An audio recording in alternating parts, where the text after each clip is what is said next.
నమస్కారం D news కి స్వాగతం. ముందుగా ఈనాటి ముఖ్యాంశాలు. వికసిత భారత్ లక్ష్యంగా మన బడ్జెట్ ఉందన్న కేంద్ర మంత్రి మురుగన్. ప్రధానమంత్రి మోడీ ముందు చూపుకి ఈ బడ్జెట్ నిదర్శనమని కితాబు. రాష్ట్ర ఆర్థిక పరిస్థితి మెరుగుపరచాలంటే చంద్రబాబుకు మాత్రమే సాధ్యమవుతుందన్న ఎంపీ కేశినేని చిన్ని. రాష్ట్రంపై ఆర్థిక భారం ఉన్న పథకాల అమలుకు లోటు ఉండదని స్పష్టం. కేఆర్ సూర్యనారాయణను బహిష్కరించిన ఆంధ్రప్రదేశ్ గవర్నమెంట్ ఎంప్లాయీస్ అసోసియేషన్. నిబంధనలను ఉల్లంఘించి అధ్యక్ష కార్యదర్శులు నియామకం చేశారని ఆగ్రహం. ఆంధ్రప్రదేశ్ ఆర్థిక ప్రగతి సాధించేలా 2024-25 బడ్జెట్ ఉందని కేంద్ర మంత్రి మురుగన్ అన్నారు. వికసిత్ భారత్ లక్ష్యంగా మన బడ్జెట్ ఉందన్నారు. ప్రధానమంత్రి మోదీ ముందు చూపుకు ఈ బడ్జెట్ నిదర్శనమన్నారు. అమరావతి రాజధాని నిర్మాణం, వెనుకబడిన ప్రాంతాలకు నిధులు కేటాయించారన్నారు. ఏపీ అన్ని విధాలా అభివృద్ధి చెందేలా కేంద్ర సహకారం ఉంటుందని స్పష్టం చేశారు. విభజన చట్టంలోని అనేక అంశాలను ఇప్పటికే అమలు చేశారని కేంద్ర మంత్రి తెలిపారు. విజయవాడలోని ఓ హోటల్లో కేంద్ర మంత్రి మురుగన్ విలేకరుల సమావేశం నిర్వహించారు. సమావేశంలో ఆయన మాట్లాడుతూ ప్రధానమంత్రి మోదీ ముందు చూపుకు ఈ బడ్జెట్ నిదర్శనమన్నారు. పరిశ్రమలు, పారిశ్రామికవేత్తలు ఏపీ వైపు చూస్తారని తెలిపారు. పేదల కోసం ఉచిత బియ్యం, ఇళ్ల నిర్మాణాలు చేస్తున్నారన్నారు. చిన్న పరిశ్రమలను ప్రోత్సహించడం ద్వారా ఉద్యోగం, ఉపాధి అవకాశాలు పెరుగుతాయని చెప్పారు. విభజన చట్టంలోని అనేక అంశాలను ఇప్పటికే అమలు చేశారని కేంద్ర మంత్రి తెలిపారు. అదనపు నిధులు కూడా భవిష్యత్తులో కేంద్రం అందజేస్తుందన్నారు. ప్రాధాన్యత క్రమంలో అన్ని హామీలు అమలు చేస్తామన్నారు. పోలవరం జాతీయ ప్రాజెక్టును పూర్తి చేయడానికి కేంద్రం సాయం అందిస్తుందని తెలిపారు. ఏపీకి జీవనాడిగా ఉన్న పోలవరానికి పూర్తి నిధులు ఇస్తామన్నారు. పూర్ణోదయ పాలసీ ద్వారా ఏపీకి కూడా మేలు జరుగుతుందన్నారు. వ్యవసాయానికి ప్రాధాన్యత ఇస్తూ రైతులకు ప్రోత్సాహకాన్ని ఇస్తున్నామన్నారు. యువతకు ఉద్యోగ, ఉపాధి అవకాశాలు కల్పించేలా బడ్జెట్లో ప్రాధాన్యత ఇచ్చారన్నారు. చేతి వృత్తుల వారు ఆర్థికంగా నిలబడేలా రుణాలు అందజేస్తామన్నారు. స్కిల్ డెవలప్మెంట్ ద్వారా శిక్షణ ఇప్పించి ఉపాధి అవకాశాలు కల్పిస్తామని వెల్లడించారు. విజయవాడ, విశాఖ, తిరుపతి, రాజమహేంద్రవరం, కర్నూలు వంటి అర్బన్ ఏరియాలు వేగంగా వృద్ధి చెందుతాయన్నారు. రాష్ట్రంలో పెట్టుబడులు వస్తే పనులు దొరికే అవకాశం చాలా ఎక్కువ ఉంటుందని కేంద్ర మంత్రి మురుగన్ పేర్కొన్నారు. In Andhra Pradesh also will further enhance the connectivity and energy stability, driving sustainable development and improving quality of life across the state. You compare the UPA tenure, Andhra Pradesh tax devolution from the center has increased 145%. Grants and aid increased by hopes of almost 300% under the NDA government. And also the special assistance of capital expenditure and investment is 11,300 crore between 2020 and 24, with the support of interest-free loans for capital expenditure by the state under this budget. Andhra Pradesh will continue to benefit from the support extended by the NDA government. In this budget 2024-25, Andhra Pradesh received a total 50,474.64 crores, almost the 4% of the total budget in the union budget. It's a huge amount sanctioned for the Andhra Pradesh, 50,474 crore, steering 4% from the distribution of net proceeding of the union taxes and the duties. రాష్ట్రంపై ఎంత ఆర్థిక భారం ఉన్నా అభివృద్ధి, సంక్షేమ పథకాలకు ఎలాంటి లోటు లేకుండా అందించడంలో ముఖ్యమంత్రి చంద్రబాబు నాయుడు సిద్ధహస్తుడని 2014-2019లో అది చేసి చూపించారని ఎంపీ కేశినేని చిన్ని అన్నారు. జగన్ అప్పులమయం చేసిన ఈ రాష్ట్ర ఆర్థిక పరిస్థితిని మెరుగుపరచాలంటే రాష్ట్ర ముఖ్యమంత్రి నారా చంద్రబాబు నాయుడు, ప్రధానమంత్రి నరేంద్ర మోదీ వల్లే సాధ్యపడుతుందని అన్నారు. అసెంబ్లీకి రాకుండా వైసీపీ అధ్యక్షుడు ఎమ్మెల్యే వైఎస్ జగన్ చేస్తున్న దుష్ప్రచారాన్ని తిప్పికొడుతూ రాష్ట్ర అభివృద్ధి కోసం కేంద్రం చేస్తున్న ఆర్థిక సాయం గురించి వివరించారు. శనివారం గురునానక్ కాలనీలోని విజయవాడ పార్లమెంటు కార్యాలయం ఎన్టీఆర్ భవన్లో ఏర్పాటు చేసిన మీడియా సమావేశంలో పలు అంశాలపై విజయవాడ ఎంపీ కేశినేని శివనాథ్ మాట్లాడారు. ప్రస్తుతం లోటు బడ్జెట్లో ఉన్న రాష్ట్రాన్ని గట్టెక్కించి అభివృద్ధి పథంలో నడిపించేందుకు ముఖ్యమంత్రి చంద్రబాబు నాయుడు, మంత్రి లోకేష్, పవన్ కళ్యాణ్ పలు విధాలుగా కష్టపడుతున్నారని ఎంపీ కేశినేని శివనాథ్ అన్నారు. జగన్ తన పాలనలో ఎంత ఆర్థిక విధ్వంసం సృష్టించాడో సీఎం చంద్రబాబు విడుదల చేసిన శ్వేతపత్రం చూస్తే అర్థమవుతుందన్నారు. కేంద్రం సాయం కోసం చంద్రబాబుతో పాటు మంత్రులు, ఎంపీలు నిరంతరం కృషి చేస్తున్నారని తెలిపారు. అందరికీ నమస్కారం. కొత్త ప్రభుత్వం ఏర్పడిన కాడి నుంచి నిన్నటి పార్లమెంటు సమావేశాల వరకు మన ముఖ్యమంత్రి నారా చంద్రబాబు నాయుడు గారు ఎంతో కృషితో రాష్ట్రానికి రకరకాలుగా కేంద్రం నుంచి సహాయం తెచ్చే విధంగా నిరంతరం ఎంపీలం కానీ, రాష్ట్ర మంత్రులం కానీ, ఎమ్మెల్యేలం కానీ అందరం కూడా కలిసికట్టుగా రాష్ట్ర అభివృద్ధి కోసం మేమందరం గత 2 నెలల నుంచి కూడా నిరంతరం కేంద్ర ప్రభుత్వంతో సంప్రదింపులు జరుపుతా ఏ విధంగా రాష్ట్రాన్ని ఆదుకోవాలి, ఇవాళ ఉన్న రాష్ట్ర ఆర్థిక పరిస్థితి మొన్న కూడా చూసాం. అసెంబ్లీలో విడుదల చేసిన శ్వేతపత్రం నిన్న ఎంత దారుణంగా ఉందో రాష్ట్ర ఆర్థిక పరిస్థితి మనందరికీ అర్థమైంది. ఆ ఆర్థిక పరిస్థితి నుంచి గట్టెక్కాలి అనే విధంగా మన ముఖ్యమంత్రి వర్యులు నారా చంద్రబాబు నాయుడు గారు కానీ, అంతేకాకుండా పవన్ కళ్యాణ్ గారు కానీ, నారా లోకేష్ గారు కానీ పలు విధాలుగా రాష్ట్ర మంత్రివర్గం కానీ అందరం కూడా కష్టపడుతున్నాం. అందులో భాగంగా చంద్రబాబు నాయుడు గారి కృషి వల్ల కేంద్ర బడ్జెట్లో రాష్ట్రానికి అత్యధిక నిధులు రావటం మా అందరికీ కూడా చాలా ఆనందకరమైన విషయం. ఎందుకంటే చంద్రబాబు నాయుడు గారు ఢిల్లీ పర్యటనలో మేము కూడా పాలు పంచుకున్నాం. తప్పకుండా వారు కోరిన విధంగా చాలా వాటికి వాళ్ళ కేంద్ర బడ్జెట్లో రావటం హర్షణీయం. ముఖ్యంగా అమరావతి, మన కలల రాజధాని అమరావతి కోసం 15,000 కోట్లు ఇవ్వటం, పోలవరాన్ని మొత్తం కేంద్రమే పూర్తి చేస్తామని అంటాం, పారిశ్రామికంగా అభివృద్ధి చెందడానికి వైజాగ్ నుంచి చెన్నై కారిడార్, అంతేకాకుండా హైదరాబాద్ నుంచి బెంగళూరు కారిడార్ అభివృద్ధి చేయటం, పారిశ్రామిక ప్రాంతాలని మనం అభివృద్ధి చేసే విధంగా చేయటం, వీటన్నిటికీ తోడు కరువు ప్రాంతమైన రాయలసీమ, వెనుకబడిన ప్రాంతమైన ఉత్తరాంధ్రతో పాటు చంద్రబాబు నాయుడు గారు కోరిన విధంగా ప్రకాశం జిల్లాను కూడా వెనుకబడిన జిల్లాలలో వేసి స్పెషల్ ప్యాకేజీ ఇవ్వటం, ఇటువంటి అన్ని కార్యక్రమాలు ఇవాళ మనం బడ్జెట్లో చూసాం. రాష్ట్ర ప్రభుత్వ ఉద్యోగుల సంఘం నుంచి కేఆర్ సూర్యనారాయణను బహిష్కరిస్తున్నట్లు ఆంధ్రప్రదేశ్ గవర్నమెంట్ ఎంప్లాయీస్ అసోసియేషన్ ప్రధాన కార్యదర్శి ఆస్కర్ రావు వెల్లడించారు. గాంధీనగర్ ప్రెస్ క్లబ్ నందు ఏర్పాటు చేసిన విలేకరుల సమావేశంలో మాట్లాడారు. కేఆర్ సూర్యనారాయణ తమ అసోసియేషన్లో నిబంధనలు ఉల్లంఘించి 26 జిల్లాల అధ్యక్ష, కార్యదర్శులు చేశారని మండిపడ్డారు. ఇప్పుడు 26 జిల్లాలని 13 జిల్లాలుగా కుదించామని తెలియజేశారు. గత ప్రభుత్వంతో మంతనాలు జరిపి తమ అసోసియేషన్ను సంప్రదించకుండా పీఆర్సీ తక్కువకి మాట్లాడారని తెలిపారు. అలాగే ఉద్యోగస్తుల మీద తన అనుచరులతో అక్రమ కేసులు బనాయించారని, మహిళా ఉద్యోగస్తులను వేధింపులకు గురి చేశారని ఆరోపించారు. అందువల్ల కేఆర్ని తమ సంఘం నుంచి బహిష్కరించామని తెలియజేశారు.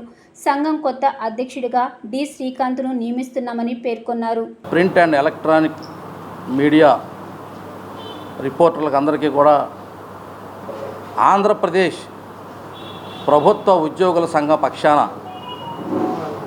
నమస్కారాలు తెలియజేస్తూ, ఈ రోజున ఈ పత్రికా సమావేశం ఏర్పాటు చేయడానికి గల ప్రధాన కారణం ఈ రాష్ట్రంలో ఉన్న ఉద్యోగ, ఉపాధ్యాయ, కార్మిక, పెన్షనర్, అవుట్సోర్సింగ్ తదితర ఉద్యోగులందరికీ వాస్తవాలను తెలియజేయడం కోసం ఏపీ ప్రభుత్వ ఉద్యోగుల సంఘాన్ని రాష్ట్ర అధ్యక్షుడిగా ఇప్పటివరకు వ్యవహరిస్తున్న శ్రీ కేఆర్ సూర్యనారాయణ కబంధ హస్తాల నుంచి విడిపించడానికి సమావేశం కావడం జరిగింది. మా సంఘం 2010లో రిజిస్టర్ కాబడింది. ఆ రిజిస్ట్రేషన్ టైంలో ఉన్నటువంటి నాయకులు శ్రీ సుబ్బరాయన్ గారు సంఘాన్ని నడుపుతూ వచ్చారు. తరువాత ఆ సంఘంలో చొరబడినటువంటి కేఆర్ సూర్యనారాయణ గారు అదే సంఘ వ్యవస్థాపకుడు ఉన్న సుబ్బరాయణ గారిని తరిమి కొట్టి సంఘాన్ని వశం చేసుకోవడం జరిగింది. ఆయన అహంకారపూరిత చర్యల నుంచి ఏపీజీఏని ఈరోజు ఆయన బహిష్కరించడం జరిగింది. ఇక నుండి ప్రతి విషయాన్ని చాలా పారదర్శకంగా బైలాస్కి అనుకూలంగా ప్రభుత్వం మాకైతే ఏవైతే ప్రివిలేజెస్ ఇచ్చిందో ఆ నియమ నిబంధనలకు అనుగుణంగా మేము ఏపీజీఏని ముందుకు తీసుకెళ్తాం. అందరూ నాయకులందరూ కూడా వారి మద్దతును ఇప్పటికే ఫోన్ల ద్వారా వారి సంఘీభావాన్ని తెలియజేశారు. వారందరికీ మీ మీడియా ద్వారా కృతజ్ఞతలు తెలియజేసుకుంటూ వారి సహాయ సహకారాలు ఎప్పుడు ఉండాలని కూడా కోరుకుంటూ, ఇక సంఘంలో పడిన బాధలు అన్నీ కాదు, 13 జిల్లాలకి ఉండవలసిన ప్రెసిడెంట్ సెక్రటరీలని జిల్లా బాడీలని 26 జిల్లాలుగా మార్చి దాన్ని జిఏడీలో ఆమోదించకుండా 26 జిల్లాలకి నాయకులను వేసుకోవడం జరిగింది గతంలో. ఈ విషయాన్ని దఫాలుగా మేము ఖండించాం. ఏది బైలా ప్రకారం జరగట్లేదు, మాకు ఒక కాగితం ఇవ్వండి అని మేము ఎన్నోసార్లు ఈసీ మీటింగ్లో చెప్పినా.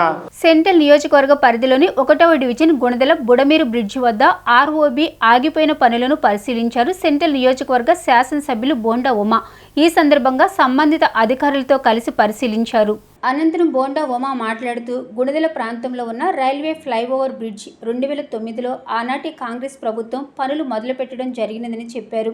కాంగ్రెస్ ప్రభుత్వంలోనే దీనికి టెండర్లు కూడా వేయడం, పనులు కూడా మొదలుపెట్టారని, కానీ పూర్తి చేయకుండా సగంలోనే వదిలివేశారని చెప్పారు. తర్వాత వచ్చినటువంటి తెలుగుదేశం ప్రభుత్వంలో లీగల్గా ఈ ఫ్లైఓవర్ కన్స్ట్రక్షన్ కాంట్రాక్టర్ కొన్ని బిల్లులు గత ప్రభుత్వాలు చెల్లించలేదని కోర్టులో వేయడం జరిగిందని తెలిపారన్నారు. అందువల్లనే తెలుగుదేశం ప్రభుత్వంలో పనులు ముందుకు సాగకుండా 5 ఏళ్ల పాటు కేసు కోర్టులో ఉన్న కారణంగా నిలిపివేయడం జరిగిందని వివరించారు. 2019లో అధికారంలోకి వచ్చినటువంటి వైసీపీ ఎక్కడ వేసిన గొంగళి అక్కడే ఉన్నట్టు ఈ బ్రిడ్జి పనులు చేయకుండా చెదలు పట్టించేశారని మండిపడ్డారు. ఇప్పుడు తిరిగి తెలుగుదేశం ప్రభుత్వం అధికారంలోకి వచ్చిన వెంటనే ఈ రైల్వే బ్రిడ్జిని హైయెస్ట్ ప్రయారిటీగా తీసుకుని ముఖ్యమంత్రి నారా చంద్రబాబుతో కూడా మాట్లాడడం జరిగిందని చెప్పారు. ఆయన కూడా ప్రిన్సిపల్ సెక్రటరీకి సంబంధిత అధికారులకు స్పష్టమైనటువంటి ఆదేశాలు జారీ చేసి ఢిల్లీ రైల్వే బోర్డుతో కూడా మాట్లాడి అక్కడ ఉన్నటువంటి తెలుగుదేశం పార్టీ పార్లమెంటు సభ్యులు కేశినేని శివనాథ్ కూడా రైల్వే అధికారులతో సంబంధిత అధికారులతో చర్చించడం జరిగినదని తెలియజేశారు. ఉన్నటువంటి రైల్ ఓవర్ బ్రిడ్జ్ ఇది 2009లో ఆనాడు కాంగ్రెస్ గవర్నమెంటు ఆర్భాటంగా దీన్ని పిలిచింది. అప్పుడు ఆర్వీఎస్ కన్స్ట్రక్షన్ అని ఒక కంపెనీ టెండర్లు వేశారు, వర్క్ మొదలుపెట్టారు, సగంలో వదిలిపోయారు.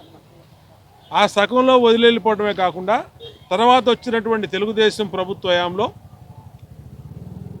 లీగల్గా కొన్ని హర్డిల్స్ వచ్చినాయి, కోర్టులో వేశారు. మాకు బిల్లులు రావాలి అని చెప్పి ఆ కన్స్ట్రక్షన్ కాంట్రాక్టు కోర్టులో వేయటం వల్ల 5 సంవత్సరాలు కూడా పనులు చేయడానికి లీగల్గా అడ్డం వచ్చింది తెలుగుదేశం ప్రభుత్వంలో.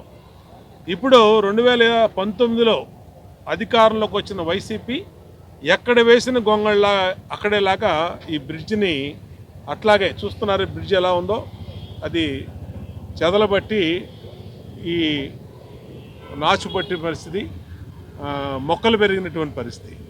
దీన్ని హైయెస్ట్ ప్రయారిటీగా తీసుకొని హైయెస్ట్ పొటెన్షియల్ ఉన్నటువంటి ఈ బ్రిడ్జిని పూర్తి చేయడానికి గౌరవ ముఖ్యమంత్రి చంద్రబాబు నాయుడు గారితో మొన్న మాట్లాడటం జరిగింది. ఆయన ప్రిన్సిపల్ సెక్రటరీకి సంబంధిత శాఖ మంత్రికి స్పష్టమైనటువంటి ఆదేశాలు ఇచ్చారు. దాంతో ప్రిన్సిపల్ సెక్రటరీ గారిని కూడా మొన్న కలవటం జరిగింది. ప్రిన్సిపల్ సెక్రటరీ గారు రైల్వే అధికారులు ఢిల్లీ బోర్డు వాళ్ళతో మాట్లాడి అక్కడ మా పార్లమెంట్ సభ్యుడు కేశినేని శివనాథ్ చిన్ని గారు ఆయన కూడా రైల్వే అధికారులతో వెళ్ళి కలవటం వల్ల ఇవాళ మళ్ళా ఈ బ్రిడ్జికి మోక్షము పనులు వేగంగా పూర్తయ్యేదానికి అవకాశం వచ్చింది. చిన్న చిన్న టెక్నికల్ ఇష్యూస్ ఉన్నాయి. ఆ టెక్నికల్ ఇష్యూస్ని ఎలా సాల్వ్ చేయాలి, ఆల్రెడీ రోడ్ సైడు ఉన్నటువంటి ఇళ్ళని తీపించడం జరిగింది. అంటే గ్రౌండ్ లెవెల్లో అన్నీ కూడా రెడీ చేసాం. 100% ఫైనాన్స్తో ఈ బ్రిడ్జిని పూర్తి చేయడానికి రైల్వే అధికారులు ఒప్పించాం. రైల్వే అధికారులు కూడా ముందుకు వచ్చారు. ఇప్పుడు టెక్నికల్ అంశాలు ఎక్కడటువంటి లోడు కానీ ఆ విధమైన టెక్నికల్ అంశాల మీద రైల్వే బోర్డు అధికారులు, ఇంజనీర్లు కసరత్తు చేస్తూ ఉన్నారు. త్వరలో ఈ బ్రిడ్జిని మొదలు పెడతాం.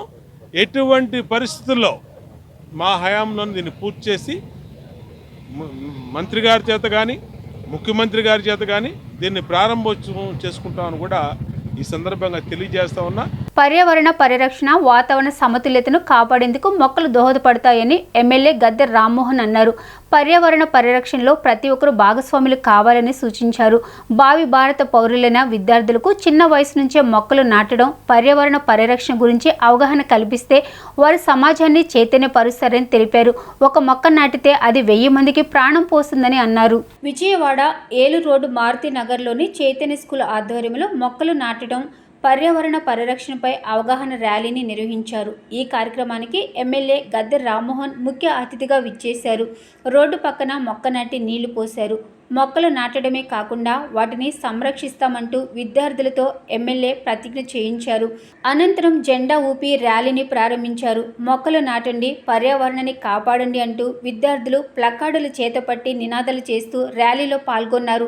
ఈ సందర్భంగా ఎమ్మెల్యే మాట్లాడుతూ 1995లో చంద్రబాబు ముఖ్యమంత్రి అయిన తర్వాత ప్రతి వారం మొక్కలు నాటాలి, పర్యావరణాన్ని కాపాడాలని ఒక కార్యక్రమాన్ని తీసుకోవడం జరిగిందన్నారు. జన్మభూమి, శ్రమదానం, స్వచ్ఛంద పేరుతో మొక్కలు నాటే కార్యక్రమాలు చేయడం జరిగిందన్నారు. అశోకుడు మొక్కలు నాటించినని చిన్నప్పటి నుంచి పాఠ్యపుస్తకాల్లో చదువుకున్నామని అన్నారు. వాతావరణ సమతుల్యత కోసం మొక్కలు నాటడం, చెరువులు తవ్వించడం వంటి అనేక కార్యక్రమాలను ఆ రోజుల్లోనే అశోకుడు చేశాడన్నారు.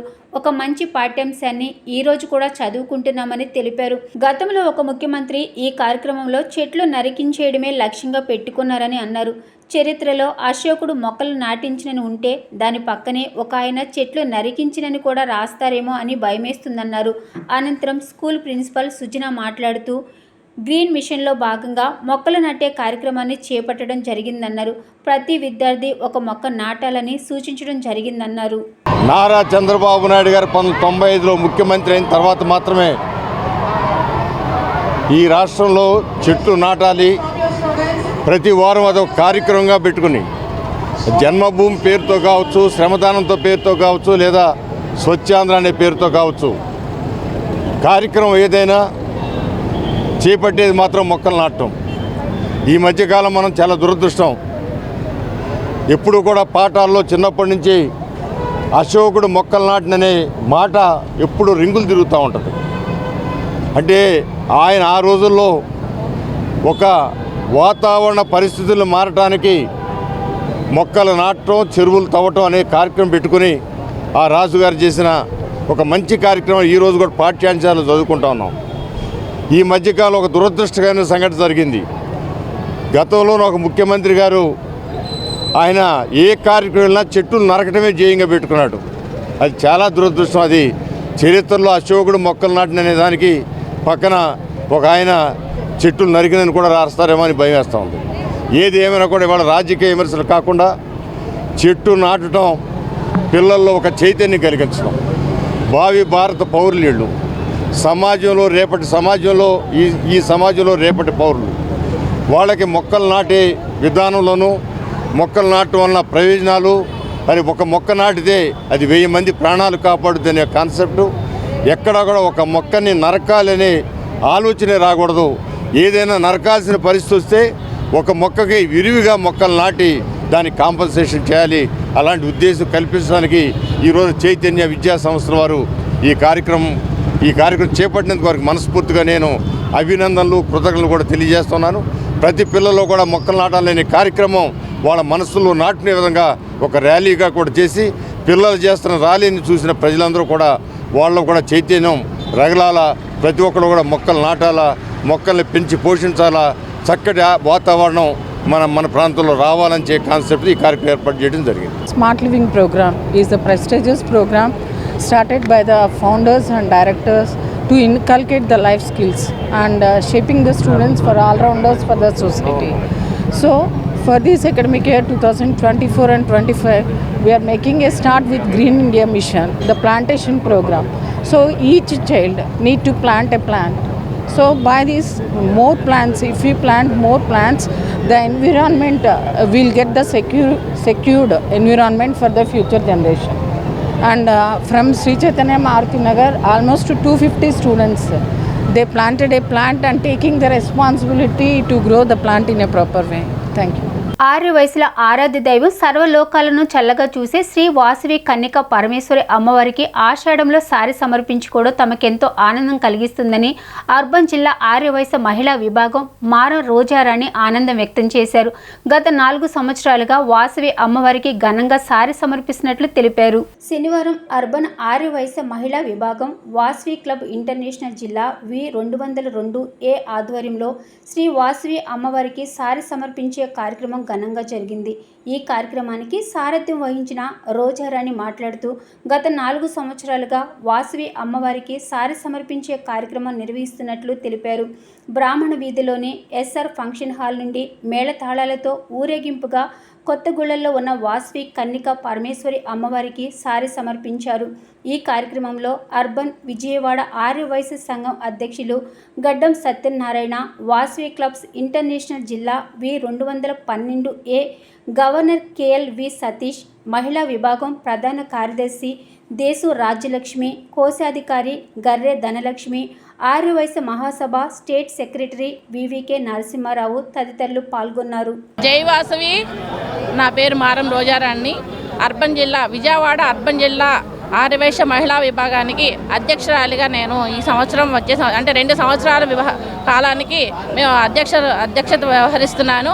మరి అర్బన్ జిల్లా నుంచి మరి ప్రమాణ స్వీకారం అయిన తర్వాత మరి మొట్టమొదటి కార్యక్రమం అయినటువంటి ఆషాఢ మాసం సందర్భంగా అమ్మవారికి మా ఆర్యవైశ్యుల కులదైవమైన వాసవి కన్యకా పరమేశ్వరి అమ్మవారికి సారె సమర్పణ కార్యక్రమం చేపట్టినాము. మరి మేము భారీ ర్యాలీతో 500 మంది మహిళలతో ఆర్యవైశ్యులు అందరూ కూడా ఒక తాటి మీదకి వచ్చి చక్కగా అన్ని కార్యక్రమాలు చేయాలనే ఉద్దేశంతో మేము ఈ కార్యక్రమాన్ని మొదలుపెట్టుకున్నాము. మహిళలందరూ ఈ కార్యక్రమానికి చాలా ఎక్కువ మంది విచ్చేశారు. మరి ఇలాంటి కార్యక్రమాలు అంటే ఆధ్యాత్మిక కార్యక్రమాలే కాకుండా మహిళలకి మరి ఆర్యవైశ్యులకి ఉపయోగపడే విధంగా మరెన్నో కార్యక్రమాలు మేము చేయాలని కోరుకున్నాము. ఈ సారె కార్యక్రమం మేము మాజేటి కళ్యాణ మండపం 1 టౌన్ బ్రాహ్మణ వీధిలో ఉన్న మాజేటి కళ్యాణ మండపం అనగా ఎస్ఆర్ కళ్యాణ మండపం దగ్గర నుంచి ఊరేగింపుతో మరి కొత్తగూడలో వేంచేసి ఉన్న వాసవి కన్యకా పరమేశ్వరి అమ్మవారికి సమర్పించడానికి మేమందరం బయలుదేరుతున్నాము. అమరావతికి 15,000 కోట్లని పోలవరం పూర్తి చేస్తామని ప్రధానమంత్రి నరేంద్ర మోడీ చంద్రబాబు చెవిలో 2 పూలు పెట్టారని మాజీ ఎంపీ చింతా మోహన్ ఘాటుగా వ్యాఖ్యానించారు. ఎస్సీలకు, ఎస్టీలకు, ఓబీసీలకు చంద్రబాబు ఈ బడ్జెట్లో ఏమి చేస్తున్నారని సూటిగా ప్రశ్నించారు. నగరంలోని గాంధీనగర్ ప్రెస్ క్లబ్ నందు మాజీ ఎంపీ చింతా మోహన్ విలేకరుల సమావేశాన్ని నిర్వహించారు. చింతా మోహన్ మాట్లాడుతూ ఎస్సీ, ఎస్టీ, ఓబీసీ ఫైనాన్స్ కార్పొరేషన్లకు గతంలో రాష్ట్రంలో ఎటువంటి నిధులు కేటాయించలేదన్నారు. అమరావతికి 15,000 కోట్లని పోలవరం పూర్తి చేస్తామని ప్రధానమంత్రి నరేంద్ర మోడీ చంద్రబాబు చెవిలో 2 పువ్వులు పెట్టారని విమర్శించారు. వైఎస్ జగన్ ఢిల్లీ పోయి అబాసుపాలయ్యారని ధ్వజమెత్తారు. జగన్ వైఖరిని ఖండిస్తున్నట్లు తెలిపారు. జగన్ ఇప్పటికీ మోడీ అడుగుజాడల్లోనే నడుస్తున్నారని చెప్పారు. 29వ తారీఖు తిరుపతిలో ఎస్సీ, ఎస్టీ కార్పొరేషన్ల నిధుల గురించి ధర్నా చేపడతామని చింతా మోహన్ పేర్కొన్నారు. రాష్ట్రంలో ఎస్సీలు 20% మంది ఉన్నారు, ఓబీసీలు 50% ఉన్నారు. ఎస్సీలకు, ఎస్టీలకు, ఓబీసీలకు, మైనారిటీలకు అన్యాయం జరుగుతూ ఉంది. గత 5-10 సంవత్సరాలుగా ఎస్సీ ఫైనాన్స్ కార్పొరేషన్ ఆపేశారు, ఎస్టీ ఫైనాన్స్ కార్పొరేషన్ ఆపేశారు. ఈరోజు పక్క రాష్ట్రాల్లో ఎస్సీలకు లోన్లు ఫ్రీగా లోన్లు ఇస్తున్నారు ఎస్సీ ఫైనాన్స్ కార్పొరేషన్ ద్వారా. ఇక్కడ ఏమీ ఇవ్వటం లేదు. నిన్న సెక్రటరీ దగ్గరికి వెళ్ళి నేను అడిగితే ఆయన నోరే తెరవలేదు. మరి ఈ పరిస్థితుల్లో ఆంధ్రప్రదేశ్ ఉంది. జగన్మోహన్ రెడ్డి అక్కడికి వెళ్ళాడు, మరి ఢిల్లీకి. ఇదంతా బోగస్సు. ఏంది ఇక్కడ ఎవరు చచ్చిపోయారు? ఎవరు చచ్చిపోలేదు. ఊరికి ఈ డ్రామాలు ఆపమని జగన్మోహన్ రెడ్డి తెలియజేస్తూ చంద్రబాబు నాయుడుకు 2 చెవులు ఉన్నాయి. ఈ 2 చెవుల్లో మల్లెపూలు పెడుతున్నాడు నరేంద్ర మోడీ. పోలవరానికి ఏమి ఇచ్చాడు? 0. మరి అమరావతికి ఏమి ఇచ్చాడు? 0. మరి బడ్జెట్లో గ్రాంట్ రూపంలో ఇవ్వాలి 40 లక్షల కోట్లు, 4 రూపాయలు కూడా అమరావతికి కానీ పోలవరం ఇవ్వకుండా ఒట్టి మాటలు చెప్పి పంపిస్తున్నాడు. చంద్రబాబు నాయుడు ఎస్సీలకు ఏం చేయబోతున్నాడు? ఎస్టీలకు ఏం చేయబోతున్నాడు, వాళ్ళ ఫైనాన్స్ కార్పొరేషన్లు ఏం చేయబోతున్నాడు, రైతులకు ఏం చేయబోతున్నాడు, ఇవన్నీ చూడాల్సిన అవసరం బాధ్యత ఆయన పైన ఉందని తెలియజేస్తూ ఊరికే అమరావతి పోలవరం అమరావతి ఆపమని చెప్తూ రాష్ట్ర విభజనకు 2 కుటుంబాలు కారణం. తెలంగాణలో ఒక కుటుంబం 10 సంవత్సరాలు పరిపాలించింది, ఆంధ్రప్రదేశ్లో కుటుంబం 10 సంవత్సరాల పైనే పరిపాలించింది. వాళ్ళు 1,000 కోట్లు ఆయన సంపాదించుకున్నాడు, వీళ్ళు 1,000 కోట్లు సంపాదించుకున్నారు. నష్టపోయింది ఎస్సీలు, ఓబీసీలు, మైనారిటీలు. ఆంధ్రప్రదేశ్లో ఈ కుటుంబాల వల్ల నష్టం వస్తూ ఉందని తెలియజేస్తాం. Akash national talent hunt exam 2024 October 19 నుంచి 27వ తేదీ వరకు నిర్వహించనున్నట్లు Akash academy director CH Naresh తెలిపారు. దేశవ్యాప్తంగా 26 రాష్ట్రాలు, కేంద్రపాలిత ప్రాంతాల్లో ఈ పరీక్షను ఆన్లైన్, ఆఫ్లైన్ విధానంలో నిర్వహించినట్లు వెల్లడించారు. ఆఫ్లైన్లో అక్టోబర్ 27 తేదీలో దేశవ్యాప్తంగా 315 సెంటర్లు నిర్వహిస్తామని, ఆన్లైన్లో అక్టోబర్ 19 నుంచి 27వ తేదీ వరకు పరీక్షను విద్యార్థులు తాము ఎంపిక చేసుకున్న ప్రాంతం నుంచే పరీక్ష రాసేందుకు స్లాట్ బుక్ చేసుకోవాల్సి ఉంటుందని వివరించారు.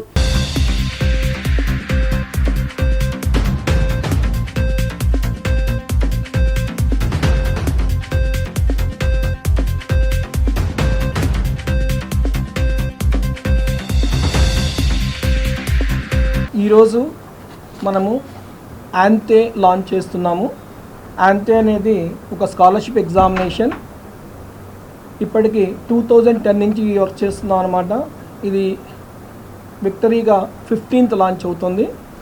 సో ఈ యాంతే ఎగ్జామినేషన్ ద్వారా 8th క్లాస్ చదివే స్టూడెంట్స్ దగ్గర నుంచి 12th పాస్ అయిన స్టూడెంట్స్ వరకు కూడా ఈ స్కాలర్షిప్ ఎగ్జామినేషన్ రాయొచ్చును. అంటే 8th క్లాస్ చదివే స్టూడెంట్ 9th క్లాస్ చదవడానికి ఆకాష్ ఇన్స్టిట్యూషన్లో 8th క్లాస్ సిలబస్ పైన స్కాలర్షిప్ ఎగ్జామ్ రాస్తారనమాట. ఆ విధంగా 8th, 9th, 10th, similarly 11th and 12th students కూడా, 12th పాస్ అవుతున్న స్టూడెంట్స్ కూడా నెక్స్ట్ ఇయర్ లాంగ్ టర్మ్ తీసుకోవడానికి ఈ స్కాలర్షిప్ వర్తిస్తుంది. అమ్మ దయ వల్ల రాష్ట్రం ఆయురారోగ్య అష్టైశ్వర్యాలతో తులతోగాలని, సీఎం చంద్రబాబు నేతృత్వంలో రాష్ట్రం అభివృద్ధి పదంలో నడవాలని ఇంద్రకీలాద్రి మీద వేంచేసి ఉన్న కనకదుర్గమ్మ వారికి ఆషాఢ సారి సమర్పించినట్లు ఆంధ్రప్రదేశ్ రాష్ట్ర విశ్వబ్రాహ్మణ సంఘం అధ్యక్షుడు పావులూరి హనుమంతరావు స్పష్టం చేశారు. గత కొన్నేళ్లుగా అమ్మవారికి సంఘం ఆధ్వర్యంలో సారి సమర్పిస్తున్నట్లు తెలిపారు. శనివారం ఆంధ్రప్రదేశ్ విశ్వబ్రాహ్మణ సంఘం రాష్ట్ర అధ్యక్షులు పావులూరు హనుమంతరావు ఆధ్వర్యంలో కనకదుర్గమ్మ వారికి సారి సమర్పించారు. వందలాది మంది విశ్వబ్రాహ్మణ సంఘీయులు పసుపు, కుంకుమ, పూలు, పండ్లు, స్వీట్లు, చీరలు పెద్ద ఎత్తున తీసుకువచ్చి అమ్మవారికి సమర్పించారు. ఈ కార్యక్రమంలో హనుమంతరావు మాట్లాడుతూ పుట్టింటికి వచ్చిన ఆడపిల్లకు సారి పెట్టిన విధంగా లోకాలను చల్లగా చూసే అమ్మవారికి కూడా సారి సమర్పిస్తున్నామని, అమ్మవారి చల్లని దయతో రాష్ట్రం సుభిక్షంగా ఉండాలని, తెలుగుదేశం పార్టీ ప్రభుత్వ పాలనలో ప్రజలు సుఖ సంతోషాలతో ఉండాలని అమ్మవారిని వేడుకుంటున్నట్లు తెలిపారు. ఈ కార్యక్రమంలో ప్రధాన కార్యదర్శి దవ్వూరి నరసింహాచారి, రాష్ట్ర స్వర్ణకార విశ్వబ్రాహ్మణ సంఘం అధికార ప్రతినిధి పెంటా కిరణ్, మహిళా విభాగం అధ్యక్షురాలు అంగల కుదుటి సుశీల, దనాలకాట శోభన్, ఎన్టీఆర్ జిల్లా అధ్యక్షుడు కొత్తపల్లి సత్యనారాయణ, తాళా భక్తుల వాసవి, ఎర్రవల్లి విజయలక్ష్మి, విశ్వబ్రాహ్మణ సంఘాల నాయకులు పెద్ద ఎత్తున పాల్గొన్నారు. ఈరోజు బీసీ ఉద్యోగుల పక్షాన ఆంధ్రప్రదేశ్ విశ్వబ్రాహ్మణ సంఘం 563/73 రాష్ట్ర కమిటీ తరఫున, జిల్లా కమిటీల తరఫున 25 లక్షల మంది విశ్వబ్రాహ్మణ కుటుంబాల తరఫున ఈరోజు అమ్మవారికి సార సమర్పించడం జరిగింది. మా మహిళామ తల్లులు గౌరవనీయులు అంగలకుదురి సుశీల గారు, కమ్మరి పార్వతమ్మ గారు, వాసవి గారు, జిల్లా మహిళా అధ్యక్షులు, రాష్ట్ర కమిటీ వారి పిలుపు మేరకు పెద్ద ఎత్తున ఈరోజు 500 మంది మహిళలు పైబడి ఈరోజు దుర్గమ్మ తల్లికి ఆషాఢ మాస సార సమర్పించిన సందర్భాన్ని గుర్తు చేస్తా ఉన్నాను. ఈనాడు ఇంత అద్భుతంగా విశ్వకర్మ కుటుంబ సభ్యులు ప్రతి ఒక్కరు కూడా ఇలా రావడం అనేది ఈరోజు చరిత్రలోనే మొదటిసారిగా మేము చూస్తున్నాం. అమ్మవారికి సారి ఇవ్వడానికి ఇంత పెద్ద ఎత్తున మహిళలు రావడం కూడా ఎంతో ఆనందకరంగా ఉంది. కానీ మనం చేయాల్సింది ప్రతి సంవత్సరము ఇలాగే మా విశ్వకర్మలు ప్రతి ఒక్కరూ చేయవలసిందనిగా మేము కోరుతుంటాం. అందరికీ నమస్కారం. నా పేరు పెంటా సాయి కిరణ్, ఆంధ్రప్రదేశ్ రాష్ట్ర స్వర్ణకార విశ్వబ్రాహ్మణ సంఘ అధికార ప్రతినిధిని.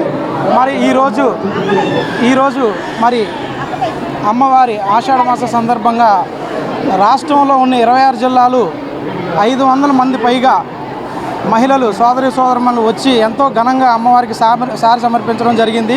లాస్ట్ టైం కన్నా ఈసారి ఇంకా అద్భుతంగా కూడా బాగా దుర్గగుడి అందరూ కూడా మాకు బాగా సహకరించారు. ఏదైనా లోటుపాట్లు ఉన్నా సరే మాకు కొంచెం చూసుకొని ఏమి ఇబ్బందులు కలగకుండా అందరం కూడా క్షమించమని కోరుకుంటున్నాము. ఇక వచ్చే సంవత్సరంలో కూడా దీనికన్నా ఇంకా ఎక్కువగా మంచిగా బాగా చేస్తామని చెప్పి మరి కోరుకుంటున్నాము. ఆంధ్రప్రదేశ్ విశ్వ బ్రాహ్మణ సంఘం పావులూరి హనుమంతరావు గారు రాష్ట్ర అధ్యక్షులు, ప్రధాన కార్యదర్శి దువ్వూరి నరసింహాచారి గారి నేతృత్వంలో మహిళా సంఘము అత్యంత పటిష్టవంతంగా అమ్మలగన్న అమ్మ ముగురమ్మల మూలపుటమ్మ దుర్గమ్మ సన్నిధిలో పసుపు కుంకుమ సారే సమర్పణ గత 3 సంవత్సరాల నుంచి కూడా అత్యద్భుతంగా జరుగుతుంది. మహిళా సంఘాలన్నీ దీనివల్ల అమ్మవారి అనుగ్రహాన్ని పొందడం, ఐక్యతను సాధించడం, పాడి పంటలు సుభిక్షంగా ఉండడం, మన యొక్క వెలుగు బాటలు అమ్మను కోరుకుంటూ ఈ సారి కార్యక్రమం జరుపుకుంటున్నాము. గత ప్రభుత్వం విధి విధానాల వల్లే ప్రస్తుత కూటమి ప్రభుత్వం ఓటన్ బడ్జెట్ ప్రవేశపెట్టడం జరిగిందని ఆంధ్రప్రదేశ్ ప్రొఫెషనల్ ఫోరం అధ్యక్షులు నేతి మహేశ్వరరావు తెలిపారు.